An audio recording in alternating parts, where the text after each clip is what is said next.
विक्रम बेताल की कहानी। तांत्रिक की चाल। बेताल पच्चीसी। बहुत समय पहले की बात है। भारत में विक्रमादित्य नामक एक राजा थे। वे अपनी दयालुता और बुद्धिमानी के लिए जाने जाते थे। उनकी बहादुरी की खूब चर्चा होती थी। एक दिन राजा विक्रमादित्य के दरबार में एक तांत्रिक आया। उसने राजा को उपहार स्वरूप एक फल दिया, जिसे राजा ने सप्रेम स्वीकार किया। उस अनोखे तांत्रिक ने राजा से फल को राजकोष में रखने का अनुरोध किया। अगले दिन तांत्रिक फिर आया और राजा को एक और फल देकर राजकोष में रखने का अनुरोध किया। सालों तक यही क्रम चला। एक दिन कोषाध्यक्ष ने जाकर राजा को एक अजीबोगरीब घटना बताई। राजा दौड़ता हुआ राजकोष पहुंचा। तांत्रिक के द्वारा दिए हुए सारे फल कीमती रत्नों में बदल चुके थे। किसी को भी इतने बहुमूल्य रत्नों को देखकर अपनी आंखों पर विश्वास नहीं हो रहा था। राजा और मंत्री खुशी से फूले नहीं समा रहे थे। अगले दिन तांत्रिक फिर आया। राजा ने अपने सिंहासन से उठकर आदर पूर्वक उसका नमन करते हुए कहा, महात्मा जी, आपने दरबार में पधार कर हमारा तथा दरबार का मान बढ़ाया है। मुझे आशीर्वाद दे। बताइए, मैं आपके लिए क्या कर सकता हूं। तांत्रिक ने कहा, मेरा आशीर्वाद हमेशा तुम्हारे साथ है, पर हां, तुम मेरी एक मदद कर सकते हो। राजा विक्रमादित्य मदद मांगने वालों की हमेशा मदद करते थे। उसकी स्वीकृति पर तांत्रिक ने कहा, घने जंगलों में एक पीपल का पेड़ है, उस पर एक शव लटका हुआ है। मुझे देवी को प्रसन्न करने के लिए उस शव की बलि देनी है। उस जंगल में जाने से लोग डरते हैं। तुम्हें अमावस की रात को उस जंगल में अकेले ही जाना होगा। क्या तुम मेरे लिए उस शव को ला पाओगे? राजा अमावस्या की रात को जंगल के लिए निकल पड़े। काली अंधेरी रात थी।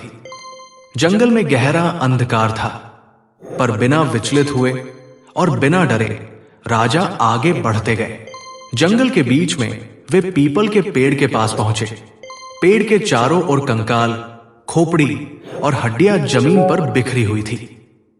पेड़ पर उल्टा लटका हुआ एक सफेद रंग का शव राजा को दिखाई दिया। राजा पेड़ पर चढ़ गए। उन्होंने शव को बड़ी तेजी से उतारा और नीचे उतर आए। उसे कंधे पर डालकर राजा वापस चलने लगे। अचानक शव हंसने लगा। उसे हंसता देख राजा को एक झटका लगा, पर बिना डरे उन्होंने अपना चलना जारी रखा। शव ने पूछा, तुम कौन हो? राजा ने कहा, मैं राजा विक्रमादित्य हूं। आप कौन हैं? राजा ने शव से पूछा। शव ने कहा, मैं बेताल हूं। तुम मुझे कहां ले जा रहे हो?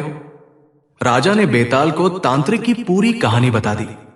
कहानी सुनकर बेताल बोला, मेरा और तांत्रिक का जन्म एक ही समय में हुआ था। अगर तांत्रिक मुझे प्राप्त कर लेगा तो मुझे मारकर वो अपनी शक्ति बढ़ा लेगा और बाद में वह तुम्हें भी मार देगा। वो बहुत बड़ा धोखेबाज है। राजा सोच में पड़ गया। फिर बोला, मैंने तांत्रिक से आपको लाने का वादा किया है, चाहे मेरी जान भी चली जाए, पर वादा निभाने के लिए मुझे आपको ले ही जाना पड़ेगा। बेताल राजा से प्रभावित हो गया और उसने राजा की मदद करने का निर्णय किया। वो राजा से बोला, ठीक है, मैं तुम्हें कहानी सुनाकर अंत में प्रश्न पूछूंगा। अगर जवाब देने के लिए अपना मुंह खोला तो मैं वापस पेड़ पर चला जाऊंगा। अगर तुम चुप रहे तो तुम्हारा सिर फट जाएगा। क्या तुम्हें मंजूर है? बेताल जानता था कि राजा बुद्धिमान है और हमेशा सच बोलेंगे तथा सही उत्तर ही देंगे। विक्रमादित्य के पास राजी होने के अलावा और कोई विकल्प ही नहीं था। बेताल ने अपनी कहानी शुरू की। विक्रम बेताल की कहानी। 4 राजकुमार, बेताल पच्चीसी। बहुत पुरानी बात है। मिथिला में उदयादित्य नामक एक बुद्धिमान राजा थे। वे अपनी प्रजा को बहुत प्रिय थे। उनकी प्रजा उन्हें उनकी दयालुता, समानता तथा न्यायप्रियता के लिए बहुत पसंद करती थी। राजा की रूपमंजरी नामक एक पुत्री थी, जो बहुत ही बुद्धिमान तथा सुंदर थी। रूपमंजरी को जो भी देखता था, बस देखता ही रह जाता था। जब वो विवाह के योग्य हुई तो उसके लिए ढेरों रिश्ते आने लगे। राजा और रानी के लिए योग्य वर का चुनाव करने की समस्या खड़ी हो गई। एक दिन उदय अपने सजे हुए दरबार में बैठे थे, तभी एक सुंदर राजकुमार वहां आया। सादर अभिवादन कर वो बोला, मैं कलिंग का राजकुमार हूं और राजकुमारी से विवाह की इच्छा लेकर आया हूं। राजा ने कहा, मैं तुम्हारी इच्छा का सम्मान करता हूं। कलिंग हमारा पड़ोसी मित्र राज्य है। तुमसे राजकुमारी का विवाह करने से हमारे संबंध और भी गहरे बन जाएंगे। तुम राजवंश के भी हो, परंतु तुम में ऐसी कौन सी विशेषता है जो तुम्हें दूसरों से अलग करती है? राजकुमार बोला, महाराज, मैं एक योद्धा हूं और बहुत अच्छे गुरुओं के द्वारा युद्ध विद्या में पारंगत हूं। मैं अपने देश की सेना का सेनापति हूं और कई युद्ध में जीत चुका हूं। राजकुमार की बात सुनकर राजा ने प्रसन्न होकर राजकुमार को अपने महल में राजकीय अतिथि के रूप में राजकुमारी का निर्णय आने तक रुकने के लिए कहा। अगले दिन राजसभा में दूसरा राजकुमार उपस्थित हुआ और राजकुमारी के साथ विवाह करने की इच्छा से बोला, महाराज, मैं जनकपुर का राजकुमार हूं। मैंने बहुत सारी धार्मिक पुस्तकें पढ़ी हैं और काफी समय से जीवन का सत्य ढूंढ रहा हूं। ज्ञान की अपूर्व चाही मुझे सबसे अनुपम बनाती है। राजा राजकुमार से बहुत प्रभावित हुआ और उसे अपने महल के अतिथि गृह में कुछ दिन ठहरने के लिए कहा। तीसरे दिन वैशाली का राजकुमार दरबार में उपस्थित हुआ और रूपमंजरी से विवाह की इच्छा से बोला, महाराज, मुझे प्रकृति मां का आशीर्वाद प्राप्त है। मैं पशु पक्षियों की भाषा को समझ सकता हूं। राजा ने उसके गुणों की प्रशंसा करते हुए उसे भी महल के अतिथि गृह में राजकुमारी के निर्णय तक रुकने के लिए कहा। चौथे दिन मालव्य राजकुमार आया।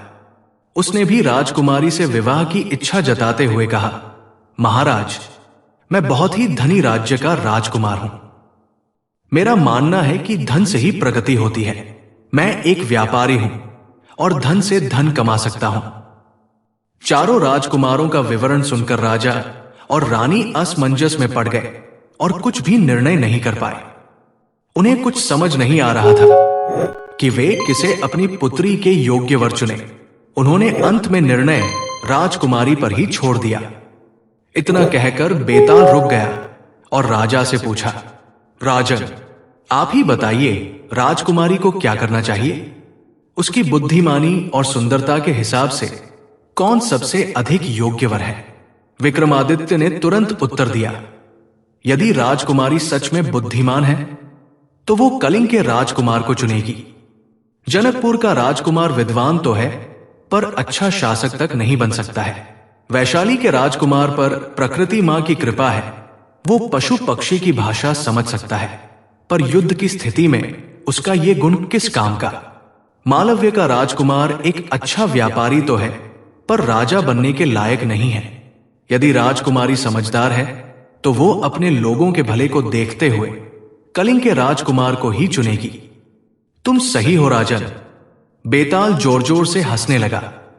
उसने कहा, राजन, तुम्हारा उत्तर बिल्कुल सही है। और वो उड़ा और पेड़ पर चला गया। विक्रम बेताल की कहानी। दो ब्राह्मण भाई। बेताल पेड़ की शाखा से प्रसन्नता पूर्वक लटका हुआ था। तभी विक्रमादित्य ने वहां पहुंचकर उसे पेड़ से उतारा और अपने कंधे पर डालकर चल दिए। आकाश में थोड़े थोड़े बादल छटने लगे और बादलों से तारे दिखने लगे थे। बेताल ने गहरी सांस लेकर राजा से कहा, तुम हार नहीं मानते हो, है ना? राजा मुस्कुराया और बेताल ने फिर से अपनी कहानी शुरू की। पाटलिपुत्र में कभी एक बहुत ही विद्वान ब्राह्मण रहता था। वो बहुत ही विनम्र और धार्मिक था। उसके दो पुत्र थे। दोनों ही अपने पिता की तरह विनम्र थे। उनमें जन्मजात अद्भुत गुण थे। बड़े पुत्र में लोगों का चरित्र पहचानने की शक्ति थी। ऐसा करके लोगों को दूसरों के इरादे पहले से ही बताकर सावधान कर देता था। छोटा पुत्र सूंघकर ही पहचान लिया करता था। धीरे धीरे ब्राह्मण के दोनों पुत्रों की ख्याति चारों तरफ फैल गई और राजा के कानों तक भी पहुंची। राजा ने उन्हें बुलाकर अपने यहां विशेष सलाहकार के रूप में रख लिया। दोनों भाई राजा को निर्णय लेने में मदद करने लगे। राजा जब राजनयिक वार्ताओं के लिए दूसरे राज्य में जाते थे तो दोनों ब्राह्मण पुत्र भी साथ जाया करते थे। एक दिन राजा इसी प्रकार की यात्रा पर दूसरे राज्य गए हुए थे। वहां उनका भव्य स्वागत हुआ। राजा के सम्मान में उत्सव जैसा माहौल था और कई रंगारंग कार्यक्रम भी आयोजित किए गए थे। राजा और साथ गए लोगों ने भी कार्यक्रम का खूब आनंद उठाया। राजा बहुत थक गए थे। आराम करने के लिए राजकीय अतिथि गृह में गए। वो भी खूब सजा हुआ था। राजा ने दोनों भाइयों के साथ आराम गृह में प्रवेश किया। प्रवेश करते ही बड़े भाई को दाल में कुछ काला लगा। उसने कहा, महाराज, मुझे इस राज्य के राजा पर विश्वास नहीं है। वो आपसे ईर्ष्या करता है और आपको मारना चाहता है। उसकी बात सुनकर आश्चर्यचकित होते हुए राजा ने कहा, क्या आप बकवास कर रहे हो? उसने हमारी सुख सुविधा का इतना ख्याल रखा है और तुम्हें लगता है कि वो हमें नुकसान पहुंचाने की योजना बना रहे हैं। मुझे लगता है बहुत ज्यादा खाना खाने से तुम्हारा दिमाग काम नहीं कर रहा है। यह कहकर राजा बिस्तर पर बैठकर तकिया उठाने के लिए थोड़ा झुके। तभी बड़े भाई ने उनकी कलाई पकड़ ली। मुझे क्षमा करें महाराज, पर मुझे कुछ गड़बड़ लग रही है। उस तकिए पर लेटने से पहले आप उसकी जांच जरूर करवा लें। राजा परेशान तथा चिड़चिड़ा हो गए। बड़े भाई की अवज्ञा न करते हुए उन्होंने छोटे भाई से तकिए की जांच करवाई। छोटे भाई ने पास आकर सूंघा और कहा, महाराज, तकिए में जानवरों के बाल हैं। कुछ इतने नुकीले हैं कि लेटते ही चुभेंगे या चमड़ी काट देंगे। तकिए के किनारे पर लगी लेस पर जहर है जिससे आपकी जान भी जा सकती है। राजा ने तकिए को हाथ भी नहीं लगाया और सारी रात बिना तकिए के ही बिताई। सुबह वे चुपचाप अपने साथ उस तकिए को लेकर अपने राज्य वापस लौट आए। तकिए की जांच करवाने पर दोनों भाइयों की सत्यता प्रमाणित हो गई। राजा ने दोनों भाइयों को उनकी सेवा के लिए बहुत सारा इनाम दिया।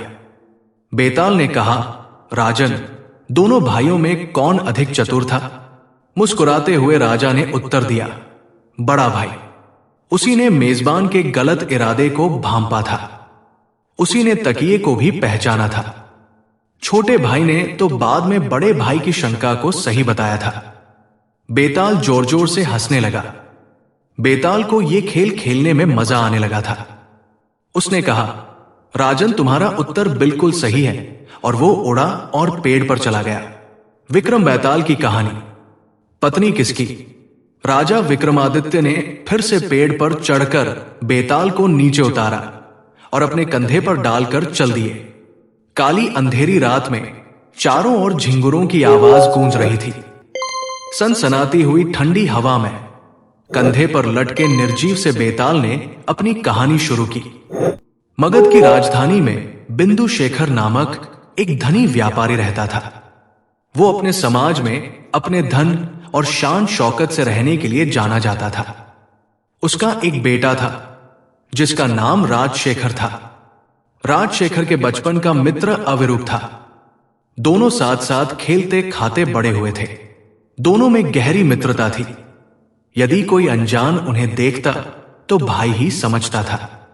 जवान होकर दोनों साथ साथ घूमने जाया करते थे। एक नदी के किनारे दुर्गा मां का मंदिर था। दोनों मित्र नदी के किनारे आराम कर रहे थे। तभी राजशेखर ने एक बहुत सुंदर लड़की देखी। उसे देखते ही पहली नजर में वो अपना दिल हार गया और उससे प्रेम करने लगा। अविरूप उस लड़की को काफी पहले से ही जानता था और वो भी उससे प्रेम करता था। उसने अपने मित्र को बताया कि उस लड़की का नाम रंजावती है और वो धोबी जाति की है। वे लोग प्रतिदिन रंजावती से मिलने लगे।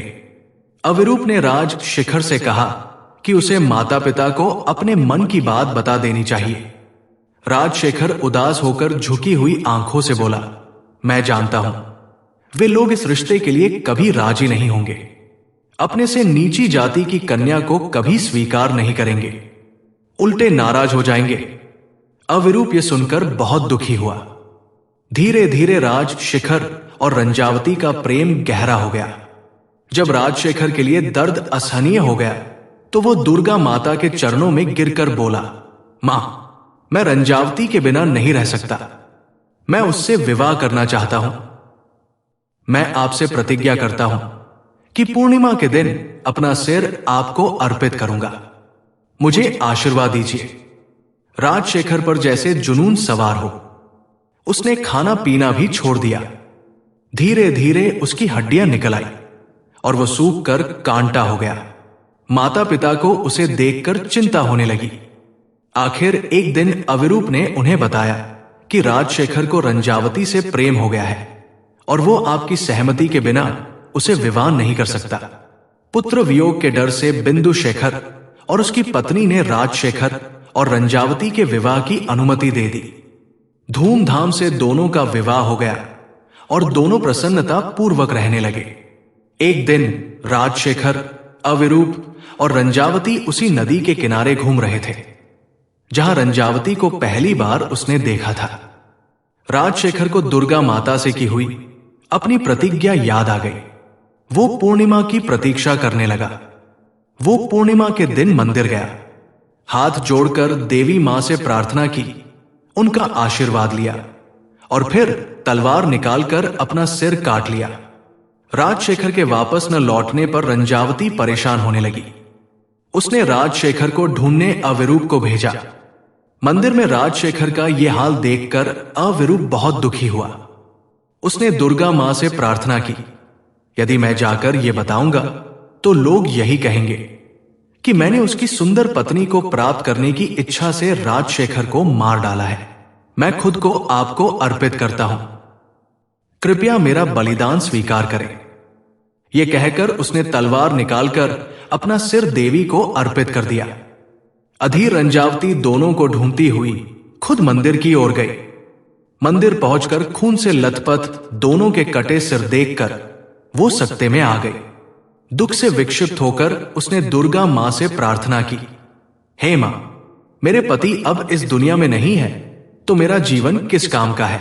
ऐसा कहकर वो जैसे ही तलवार से अपना अंत करने लगी, वैसे ही एक तेज पुंज के साथ मां खुद प्रकट होकर बोली, पुत्री, मैं इन दोनों विनम्र लोगों के बलिदान से बहुत प्रसन्न हूं।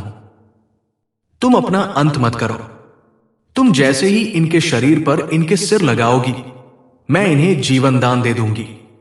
इतना कहकर दुर्गा मां अंतर्ध्यान हो गई। आनंद से भरी रंजावती ने दोनों सिरों को धड़ से मिला दिया, पर भावना के अतिरेक में उसने राजशेखर के सिर को अविरूप के शरीर पर और अविरूप के सिर को राजशेखर के शरीर पर लगा दिया। बेताल ने कहा, राजन, तुम्हें क्या लगता है रंजावती को किसे अपना पति स्वीकारना चाहिए? विचारों में खोया हुआ राजा तुरंत बोला, बेताल, राजशेखर के सिर वाला शरीर रंजावती को चुनना चाहिए, क्योंकि सिर शरीर का मुख्य हिस्सा होता है और उसी से मनुष्य के व्यक्तित्व एवं चरित्र की पहचान होती है। राजा चतुराई से सही उत्तर देगा, यह बेताल को पता था। उसने कहा, आप फिर से सही है, और हंसता हुआ बेताल पेड़ की ओर उड़ गया। विक्रम बेताल की कहानी, सबसे बड़ा बलिदान। राजा विक्रमादित्य बेताल के इस खेल से थकने लगे थे, पर वे अपने वायदे के पक्के थे। उन्होंने फिर से पीपल के पेड़ पर से बेताल को उतारकर कंधे पर डाला और चलने लगे। बेताल को बहुत मजा आ रहा था। उसने पूछा, आप कब तक ऐसा करना चाहते हैं? राजा ने कहा, यह तो तुम पर निर्भर है। बेताल ने हंसकर कहा, ठीक है, मैं अपनी कहानी शुरू करता हूं। बहुत पहले महाबलीपुर नामक शहर में चंद्रप्ती नामक एक धनी व्यापारी रहता था। उसकी मधुमाला नाम की एक सुंदर कन्या थी। एक बार किसी सामाजिक कार्यक्रम में मधुमाला की मुलाकात आदित्य नामक एक खूबसूरत जवान से हो गई। दोनों एक दूसरे से बहुत अधिक प्रभावित हुए और परस्पर प्रेम करने लगे। उनका प्रेम बढ़ते बढ़ते इतना बढ़ गया कि आदित्य ने मधुमाला से विवाह करने का निश्चय किया। आदित्य मधुमाला के पिता के पास उनकी अनुमति और आशीर्वाद लेने गया, पर चंद्रपति ने सर्वज्योति नामक किसी धनी सौदागर के साथ पहले ही अपनी पुत्री का विवाह निश्चित कर रखा था। आदित्य ये जानकर बहुत दुखी हो गया। उसका दिल टूट गया था। वो मधुमाला की याद में दुखी रहने लगा। एक दिन उसने मधुमाला को भूल जाने का निर्णय लिया, पर मधुमाला उसके प्रेम को भुला नहीं पा रही थी। ना चाहते हुए भी उसे परिवार की खुशी के लिए सर्वज्योति से विवाह करना पड़ा। विवाह के पहले ही दिन मधुमाला ने आदित्य को एक पत्र लिखा कि वो उसके बिना नहीं रह सकती है। विवाह के तुरंत बाद सब छोड़कर उसके पास आ जाएगी और फिर दोनों साथ रहेंगे। विवाह की रात मधुमाला ने सर्वज्योति को सब कुछ सच सच बता दिया। सर्वज्योति ने उससे कोई जबरदस्ती न करते हुए उसे आजाद कर दिया। मधुमाला विवाह के जोड़े में आभूषण से लदी आदित्य के पास चल दी। रास्ते में उसे एक चोर मिला जो सारे आभूषण लेना चाहता था। मधुमाला ने उस चोर से आग्रह किया, मैं अपने प्रेमी के पास जाने की जल्दी में हूं। उससे मिलने के बाद मैं तुम्हें सारे आभूषण दे दूंगी। चोर को विश्वास तो नहीं हुआ, फिर भी उसने मधुमाला को जाने दिया। मधुमाला ने आदित्य के घर पहुंचकर दरवाजा खटखटाया। आदित्य बाहर निकला और उसे देखकर अचंभित रह गया। वो नाराज होता हुआ बोला, तुम अब एक विवाहित स्त्री हो, तुम्हें अपने पति के साथ होना चाहिए था। मैं किसी दूसरे की पत्नी के साथ नहीं रह सकता हूं। तुम वापस जाओ, यहां तुम्हारी कोई जगह नहीं है। यह कहकर उसने दरवाजा बंद कर लिया। मधुमाला बहुत रोई, पर भारी मन से उसे वापस लौटना पड़ा। रास्ते में फिर उसे चोर मिला। उसे देखते ही मधुमाला ने रोते रोते अपने आभूषण उतारने शुरू कर दिए। चोर ने उसे रोता हुआ देख पूछा, तुम रो क्यों रही हो? मधुमाला ने उसे अपनी कहानी सुना दी। चोर बहुत दुखी हुआ और उसे सुरक्षित उसके घर पहुंचा दिया। सर्वज्योति उसे वापस आया देख नाराज होता हुआ बोला, तुम पराये आदमी के लिए घर छोड़कर चली गई थी। अब मैं तुम पर विश्वास नहीं कर सकता। मुझे क्षमा करो। अब मैं तुम्हें पत्नी के रूप में स्वीकार नहीं कर सकता। तुम जा सकती हो। मधुमाला पर तो मानो दुखों का पहाड़ टूट पड़ा। अब वो कहां जाती? शर्मिंदगी के कारण मधुमाला ने नदी में डूबकर अपनी जान दे दी। बेताल ने थोड़ा रुककर राजा से पूछा, राजन, आपके विचार में सबसे बड़ा बलिदान किसका था? राजा ने कहा, बलिदान वो होता है जो स्वार्थ रहित तथा स्वेच्छा से किया जाता है। आदित्य ने मधुमाला का प्रेम ठुकराया, पर किसी कारण से। मधुमाला किसी दूसरे की पत्नी थी और वो किसी दूसरे की पत्नी के साथ नहीं रह सकता था। सर्वज्योति ने मधुमाला को जाने तो दिया, पर वापस नहीं ले सकता था, क्योंकि उसे उस पर विश्वास नहीं था। मधुमाला ने शर्मिंदगी के कारण अपनी जान दी। इन सभी को बलिदान नहीं कहा जा सकता है। बलिदान तो चोर ने दिया। चोरी करके वो अपनी जीविका चलाता है। उसे मधुमाला पर दया आई और उसने उसके आभूषणों को नहीं लिया। उसकी इंसानियत बलिदान का सर्वोत्तम उदाहरण है। मुझे पता था कि तुम सही उत्तर दोगे, बेताल ने कहा और वापस उड़कर पेड़ पर चला गया। विक्रमादित्य मुड़े और फिर पेड़ की ओर चल दिए। विक्रम बेताल की कहानी। सबसे अधिक सुकुमार कौन?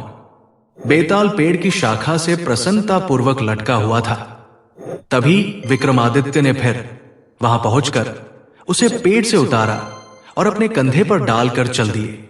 रास्ते में बेताल ने अपनी कहानी सुनानी शुरू की। पुरुषपुर के राजा देवमाल्य अपनी प्रजा के बीच अपने साहस और बुद्धिमानी के लिए जाने जाते थे।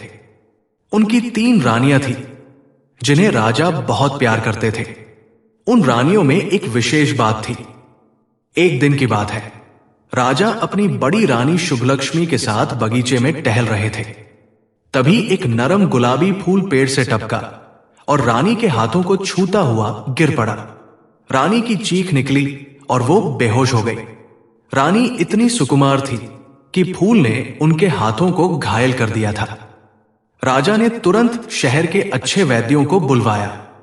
रानी का इलाज शुरू हुआ और वैद्यों ने रानी को कुछ दिन आराम करने के लिए कहा। उसी रात राजा अपने महल की बालकनी में अपनी दूसरी पत्नी के साथ आराम से बैठे थे। चांदनी रात थी। ठंडी हवा के झोंके बगीचे के फूलों की खुशबू लिए आ रहे थे। वातावरण बहुत मादक हो रहा था। तभी चंद्रावती चीखने लगी, मैं ये चांदनी बर्दाश्त नहीं कर सकती, ये मुझे जला रही है। परेशान राजा ने तुरंत उठकर सारे पर्दों को गिरा दिया, जिससे चांदनी अंदर नहीं आ सके। वैद्य बुलाए गए। उन्होंने पूरे शरीर पर चंदन का तेल लगाया और आराम करने की सलाह दी। एक दिन राजा की इच्छा अपनी तीसरी पत्नी मृणालिनी से मिलने की हुई। मृणालिनी तीनों में सबसे सुंदर रानी थी। राजा के निमंत्रण पर राजा के कमरे की ओर जा रही थी कि अचानक ही वो चीख कर बेहोश हो गई। आनन फानन में चिकित्सक बुलवाए गए। उन्होंने देखा कि उसके दोनों हाथ फफोलों से भर गए हैं। होश में आने पर रानी ने बताया कि आते समय उसने रसोई घर से आती चावल कूटने की आवाज सुनी थी। वो आवाज असहनीय थी। बेताल ने पूछा, राजन, अब आप बताइए कि तीनों रानियों में सबसे संवेदनशील और सबसे अधिक सुकुमार कौन सी रानी थी? विक्रमादित्य ने धीरे से कहा, तीसरी रानी। यूं तो तीनों रानियां सुकुमार थी, लेकिन उनमें से मृणालिनी तो सिर्फ चावल कूटने की आवाज से घायल हो गई थी, इसलिए सब में से वही सबसे अधिक संवेदनशील थी। आप सही है राजन। ये कहता हुआ बेताल उड़कर वापस पेड़ पर चला गया। विक्रम बेताल की कहानी। राजा महेंद्र का न्याय। पेड़ पर उल्टे लटके बेताल को राजा विक्रमादित्य ने फिर से पेड़ पर चढ़कर नीचे उतारा और अपने कंधे पर डालकर चल दिए। बेताल मन ही मन राजा के धैर्य और साहस की प्रशंसा कर रहा था। बेताल ने फिर से कहानी शुरू कर दी। कभी वाराणसी में राजा महेंद्र का शासन हुआ करता था। वे राजा विक्रमादित्य की तरह दयालु और धैर्यवान थे। उनके इन्हीं गुणों के कारण प्रजा उन्हें बहुत पसंद करती थी। उसी शहर में धनमाल्य नाम का एक बहुत ही धनी व्यापारी रहता था। वो दूर दूर तक अपने व्यापार और धन के लिए प्रसिद्ध था। धनमाल्य की एक खूबसूरत जवान पुत्री थी। लोग कहते थे कि इतनी सुंदर थी कि स्वर्ग की अप्सराएं भी उससे ईर्ष्या किया करती थी। उसके काले लंबे बाल ऐसे लगते थे जैसे काली घटा हो। त्वचा दूध के समान सफेद थी और स्वभाव जंगल के हिरण की तरह कोमल था। राजा ने भी उसकी तारीफ सुनी तो उसे प्राप्त करने की इच्छा राजा के मन में जागृत हो गई। राजा ने अपनी 2 विश्वास पात्र सेविकाओं को बुलवाया और कहा, तुम लोग व्यापारी के घर जाकर उसकी पुत्री से मिलो। लोगों की बातों की सच्चाई का पता करो कि सच में वह रानी बनने योग्य है या नहीं। सेविकाएं अपने कार्य के लिए चल दी। वेश बदलकर व्यापारी के घर पहुंची। व्यापारी की पुत्री की सुंदरता को देखते ही आश्चर्यचकित मंत्रमुग्ध सी खड़ी की खड़ी रह गई। पहली सेविका बोली, ओह, क्या रूप है, राजा को इससे विवाह जरूर करना चाहिए। दूसरी सेविका बोली, तुम सही कह रही हो, ऐसा रूप मैंने अब से पहले कभी नहीं देखा। राजा तो इसके ऊपर से अपनी नजर ही नहीं हटा पाएंगे। थोड़ी देर दोनों ने सोचा, फिर दूसरी सेविका ने कहा, तुम्हें लगता नहीं है कि यदि राजा ने विवाह किया तो उनका ध्यान काम से हट जाएगा? पहली सेविका ने स्वीकृति में गर्दन हिलाकर बोली, तुम सही कह रही हो। यदि ऐसा हुआ तो राजा अपने राज्य और प्रजा पर ध्यान नहीं दे पाएंगे। दोनों ने राजा को सच न बताने का निर्णय किया। राजा को उन पर बहुत भरोसा था। राजा को जैसा बताया गया उसी को उन्होंने सही मान लिया, पर उनका दिल टूट गया। एक दिन धनमाल्य खुद अपनी पुत्री के विवाह का प्रस्ताव लेकर राजा के पास आए, पर दुखी राजा ने बिना सोचे विचारे ही प्रस्ताव ठुकरा दिया। निराश होकर धनमाल्य ने पुत्री का विवाह राजा के एक दरबारी से कर दिया। इस तरह जीवन रूपी गाड़ी चल रही थी। कुछ दिन बीत गए। एक दिन राजा अपने रथ पर सवार होकर अपने दरबारी के घर की ओर से गुजरे। उन्होंने खिड़की पर एक बहुत सुंदर स्त्री को खड़ा देखा। राजा उसके रूप से बहुत प्रभावित हुए। राजा ने सारथी से पूछा, मैंने ऐसा रूप पहले कभी नहीं देखा है, ये खिड़की पर खड़ी स्त्री कौन है? सारथी ने कहा, महाराज, ये व्यापारी धनमाल्य की इकलौती पुत्री है। लोग कहते हैं कि स्वर्ग की अप्सराएं भी उसके रूप से ईर्ष्या करती है। आपके एक दरबारी से ही उसका विवाह हुआ है। राजा क्रोधित हुआ और बोला, यदि तुम्हारी बातों में सच्चाई है तो दोनों सेविकाओं ने मुझसे झूठ कहा है। तुरंत उन्हें मेरे पास बुलाया जाए, मैं उन्हें मृत्यु दंड दूंगा। दोनों सेविकाएं राजा के सामने बुलवाई गई। आते ही दोनों राजा के पैर पकड़कर क्षमा प्रार्थना करने लगी। उन्होंने सारी बात राजा को बता दी, पर राजा ने उनकी बातों पर ध्यान न देते हुए उन्हें तुरंत मृत्यु दंड दे दिया। कहानी पूरी कर बेताल ने कहा, प्रिय राजन, दोनों सेविकाओं को मृत्यु दंड देने का राजा महेंद्र का निर्णय क्या आपको सही लगता है? विक्रमादित्य ने जवाब दिया, एक सेवक का कर्तव्य अपने स्वामी की आज्ञा मानना है। सेविकाएं सजा की हकदार थी। उन्हें राजा को जैसा देखा था वैसा ही बताना चाहिए था, पर उन्होंने ऐसा नहीं किया। उनका इरादा बुरा नहीं था। राजा और राज्य की भलाई का ही उन्होंने सोचा था। उनका कार्य स्वार्थहीन था। इस परिप्रेक्ष्य में राजा का उन्हें मृत्यु दंड देना उचित नहीं था। बहादुर राजा, आपने सही उत्तर दिया। ऐसा बोलते हुए बेताल हवा में उड़ता हुआ फिर से पेड़ पर चला गया। विक्रम बेताल की कहानी, राजा और दरबारी। विक्रमादित्य ने फिर से बेताल को पेड़ से उतारकर कंधे पर डाला और चलना शुरू कर दिया। बेताल ने भी अपनी कहानी सुनानी शुरू कर दी। बहुत समय पहले की बात है। माणिक्यपुर के विशाल राज्य पर राजा पुण्यव्रत का राज्य था। दयालु और बुद्धिमान होने के कारण प्रजा को वे बहुत प्यारे थे। वे एक बहुत ही साहसी राजा थे। अपने युद्ध कौशल से उन्होंने कई राज्यों पर जीत का झंडा फहराया था। राजा को शिकार में बहुत आनंद आता था। एक दिन राजा जंगल में शिकार खेलने गए। एक बहुत सुंदर चितकबरे हिरण का पीछा करते करते वो जंगल में काफी अंदर तक चले गए। अचानक हिरण उनकी नजरों से ओझल हो गया, पर राजा अपना रास्ता भूलकर जंगल में भटकने लगे। घंटों जंगल में घूमने के बाद भी उन्हें रास्ता नहीं मिला। अंधेरा घिरने लगा था। राजा का भूख, प्यास और थकान के कारण बुरा हाल था। वे अपने घोड़े से नीचे उतरे ही थे कि अचानक उन्हें हाथ में लालटेन लिए हुए कोई अपनी ओर आता दिखाई दिया। सावधान राजा ने तुरंत अपनी तलवार निकाल ली।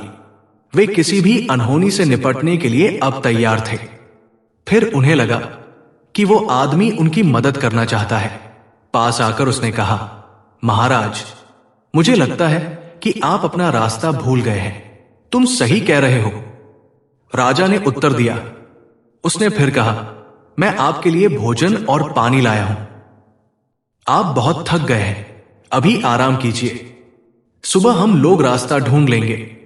उस युवक के अनुरोध पर राजा ने उसका लाया हुआ भोजन और पानी ले लिया। भोजन कर जैसे ही वो पेड़ के नीचे लेटे, उन्हें नींद ने अपने आगोश में ले लिया।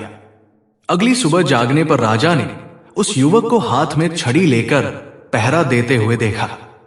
राजा ने उसकी भक्ति से प्रसन्न होकर उसका नाम पूछा। युवक ने उत्तर दिया, महाराज, मेरा नाम प्रताप है। राजा ने फिर पूछा, क्या तुम मेरे दरबार में रहकर मेरी सेवा करना चाहोगे? प्रताप ने अपनी स्वीकृति दे दी। उसकी प्रसन्नता का ठिकाना नहीं था। वे दोनों रास्ता ढूंढते हुए महल चले आए और प्रताप महल में दरबारी के रूप में राजा की सेवा करने लगा। काफी समय बीत गया। प्रसन्न और संतुष्ट प्रताप ने एक दिन वापस जंगल में उसी जगह जाने का निर्णय किया जहां पहली बार वो राजा से मिला था। वहां पहुंचने पर उसे एक सुंदर लड़की दिखाई दी। उसे देखते ही वो उसकी सुंदरता का कायल हो गया और उससे विवाह करने की अपनी इच्छा उसके सामने रख दी। उसके प्रस्ताव को सुनकर लड़की ने कहा, आप कल आइए, मैं आपको अपना निर्णय कल ही बताऊंगी। प्रताप वापस चला गया, पर सारी रात उसी लड़की के बारे में सोचता रहा। उसे एक पल के लिए भी नींद नहीं आई। सुबह उसने राजा के पास जाकर उन्हें सारी बात सच सच बता दी। राजा और प्रताप दोनों साथ साथ जंगल पहुंचे। वो कन्या प्रतीक्षा कर रही थी। उसे राजा के आने का अनुमान ही नहीं था। राजा को सामने देखकर उसने कहा, महाराज, कृपया आप मुझसे शादी कर अपनी रानी बनाएं। कन्या की बात सुनकर राजा और प्रताप दोनों को ही झटका सा लगा। प्रताप ने उत्तर दिया, महाराज, ये कन्या रानी बनने के लिए उपयुक्त है। यदि आपकी इच्छा इससे विवाह करने की है तो आप जरूर कर ले। मैं आपके लिए अपना प्यार छोड़ सकता हूं। प्रताप की स्वामी भक्ति से प्रसन्न राजा ने मुड़कर उस कन्या से कहा, इस युवक को तुमसे प्रेम है। अपने दरबारी द्वारा चुनी गई महिला से मैं कभी भी विवाह नहीं कर सकता, और वो भी प्रताप जैसे स्वामी भक्त सेवक से। प्रताप तुम्हारा बहुत ध्यान रखेगा। तुम उससे विवाह कर सभी राजसी ठाट का आनंद उठाओगी। विवाह का मुहूर्त निकलवा कर राजा ने प्रताप और कन्या का विवाह धूमधाम से करवा दिया। दोनों सुखपूर्वक रहने लगे। कहानी खत्म कर बेताल ने प्रश्न पूछा, महाराज बताइए, दोनों में कौन अधिक उदार था, राजा या उसका दरबारी? राजा विक्रमादित्य ने उत्तर दिया, राजा और उनका दरबारी दोनों ही बराबर के उदार थे। राजा के लिए प्रताप अपने प्रेम का बलिदान देने को तैयार था, जबकि राजा ने उस प्रस्ताव को ठुकरा दिया, क्योंकि उनके दरबारी ने अपने लिए उस कन्या को चुना था। राजा चाहता तो एक शासक होने के कारण आसानी से उस कन्या से विवाह कर सकता था। राजा नैतिक मूल्यों में बहुत विश्वास करता था। एक राजा की शोभा भी इसी में है, और इस कारण राजा की उदारता बड़ी है। बेताल सही उत्तर पाकर प्रसन्न हो गया और खुद को राजा से छुड़ाकर हवा में उड़ता हुआ पेड़ पर जाकर लटक गया। दोस्तों, कैसा लगा आपको विक्रम बेताल की मेरी ये प्रस्तुति? मैंने अपनी तरफ से कोशिश की है आपको एक अच्छा कंटेंट देने की। अगर आपको पसंद आई हो तो चैनल को सब्सक्राइब करके बेल की घंटी को दबा दीजिए। इससे हमारा चैनल जीवंत हो जाएगा। वीडियो अच्छी लगे तो लाइक करके दोस्तों के साथ शेयर कीजिए। साथ ही कमेंट बॉक्स में अपने विचार भी जरूर लिखिए। मिलते हैं विक्रम बेताल की ऐसे ही ज्ञानवर्धक और रोमांचक कहानियों के साथ। तब तक के लिए आपको मेरा प्रणाम।